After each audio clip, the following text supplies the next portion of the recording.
Hello everyone. Ayan, may bago akong share sa inyong coins. Ayan, ito kulay brown na coins. Tingnan natin to. Ayan, ang coins noong unang panahon. Ayan, may lalaki. Kaupo. Ayan, nakasulat na 1 centavo. 1 centavo niya medyo malapad. May drawing siya na volcano, may bulkan. May bulkan siya dyan sa harapan. Ito,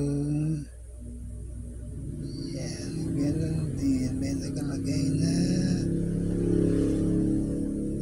Pilipinas. Diba? Pilipinas.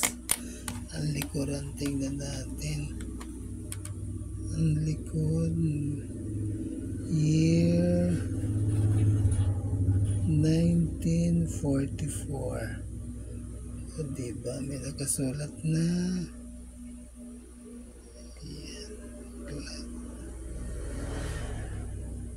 United States of America. Diba?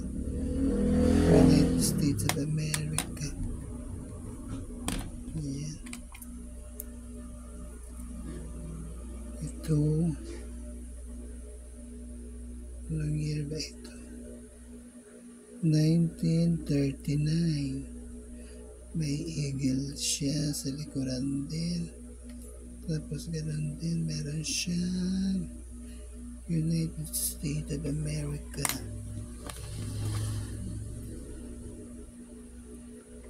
Ito, ang pera natin noon na 1 centavo. Lumang-luma na talaga siya, diba? Ayan. Okay, yun lang ating share ngayon. Okay. Thank you sa mga viewers. Thank you sa subscribers. Thank you sa mga co-creators. Thank you sa inyong lahat. God bless. Bye-bye.